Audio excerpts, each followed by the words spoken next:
This week on Crime Investigator, in Part 2, we continue to discuss making a murderer.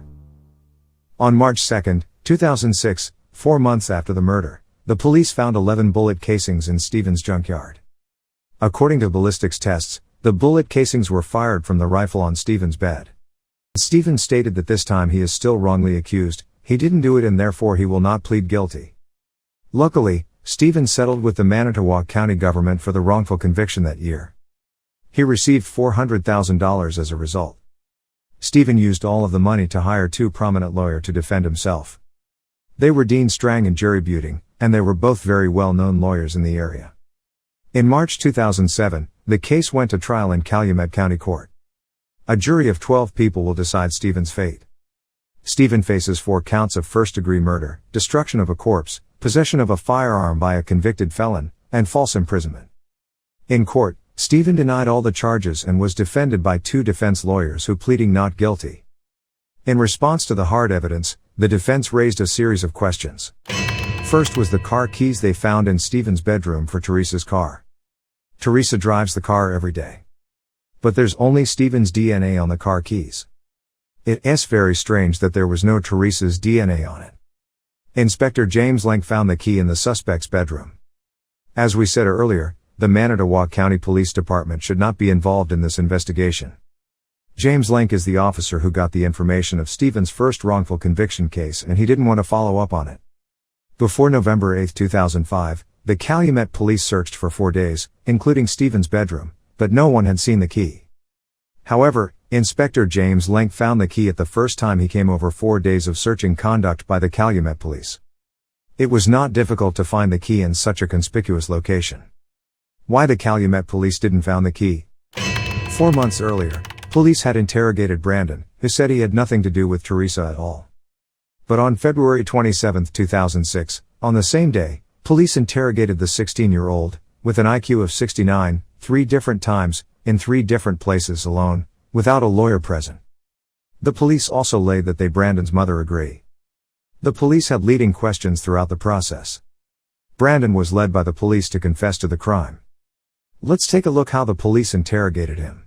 Police, going into the interrogation, they know, or they think they know based on their own investigation, that she had been shot in the head. So they're waiting for Brendan to describe shooting somebody in the head. Remember, this is very important because we already know what happened that day, okay?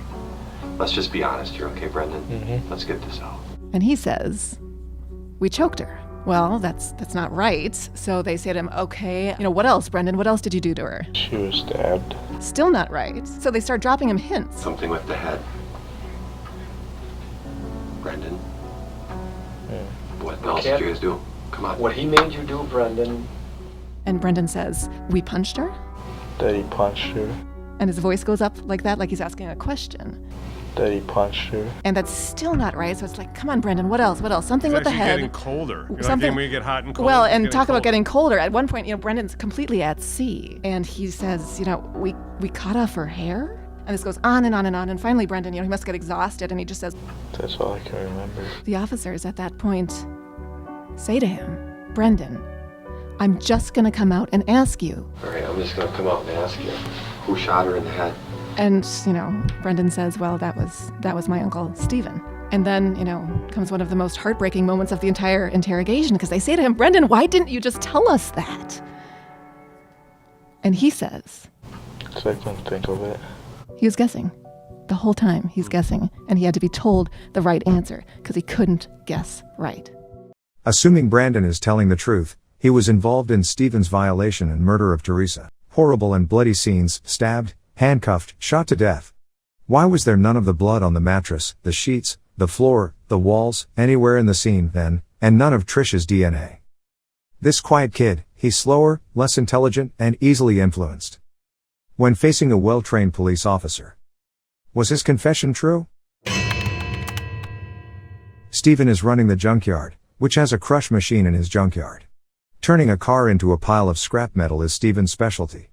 If Stephen was the killer, why did he keep the Toyota containing his own blood for the police to discover? What's even more strange is that there were several spots of Stephen's blood in Teresa's Toyota. But no Stephen's fingerprints were found inside or outside the car. Then he must be wearing gloves so he wouldn't leave fingerprints. If he was wearing gloves, why would he be able to leave blood from his fingers in the car? When the defense lawyer reviewed the information on the first Stephen case in 1985, he found that the sealing of a box containing a sample of Stephen's blood was broken and was resealed with a piece of cellophane tape.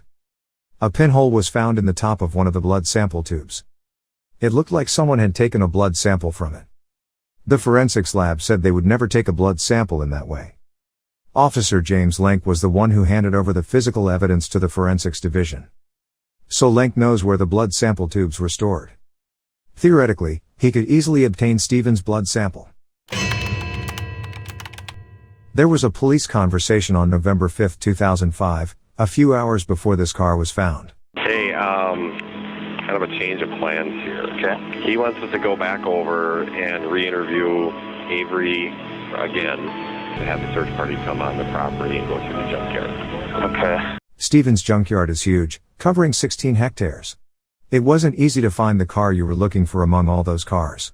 The location where the vehicle was found was the furthest from Stephen's house. But it only took Teresa's cousin half an hour to find Teresa's Toyota among the thousands of cars in the junkyard. Such speed, it's like she knew where the car was before she entered the junkyard.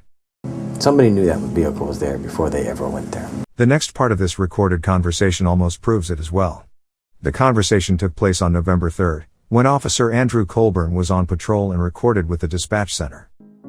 Manitowoc County Sheriff's Department, this is Lynn. Hi, Andy. Can you run Sam William Henry 582? Okay, it shows that she's a missing person, and it lists to Teresa Hallback. That's what you're looking for, Andy? 99 Toyota. Yep. In that conversation, he sounded like he saw a suspicious vehicle abandoned on the side of the road. Then he looks at the license plate number and asks the dispatch center for it. But Andrew Colburn explained that he received a call from an investigator that day. He was given the license plate number before he called dispatch to inquire. But he was the one who was already on the road patrolling that day after he had already received the missing persons report. Why would he receive a call for no reason and ask the dispatch center for information that he already known? The official date Teresa's Toyota was officially found was November 5th, and the defense believes that Manitowoc County Police found the car 2 days earlier on November 3rd. Manitowoc County Police are keeping it a secret because the location of the car they found was not at Stephen's junkyard. It was the Manitowoc County Police who moved the car to Stephen's junkyard and intentionally planted it to frame Stephen. The junkyard has been on lockdown since Teresa's Toyota was found inside the junkyard. The police searched the place for months without finding anything new. Until 4 months later, on March 2, 2006, police suddenly found 11 shell casings in the junkyard. It wasn't just anyone else who found the bullet casings, it was the same officer, James Lenk, who found the car keys in Stephen's bedroom.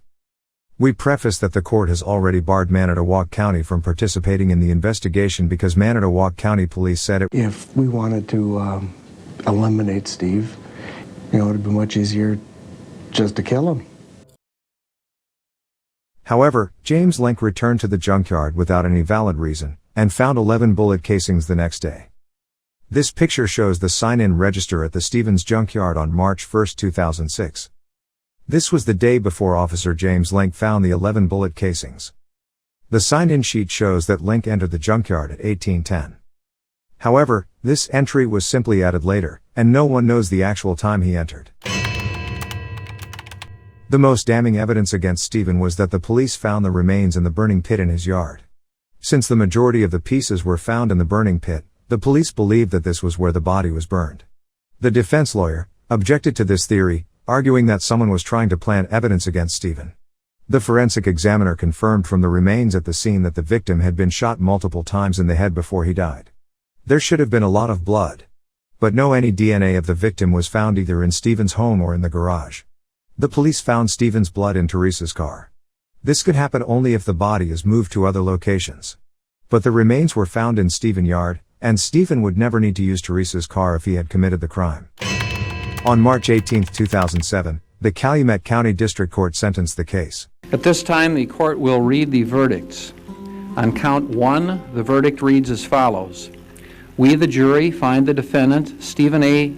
Avery, guilty of first-degree intentional homicide as charged in the first count of the information. On count 2, the verdict reads, We, the jury, find the defendant, Stephen A. Avery, not guilty of mutilating a corpse as charged in the second count of the information. The court sentenced Stephen to life in prison without parole. In August of the same year, Brandon was also sentenced to life in prison without parole until 2048. On December 18, 2015, Netflix released a 10-part original documentary, Making a Murderer.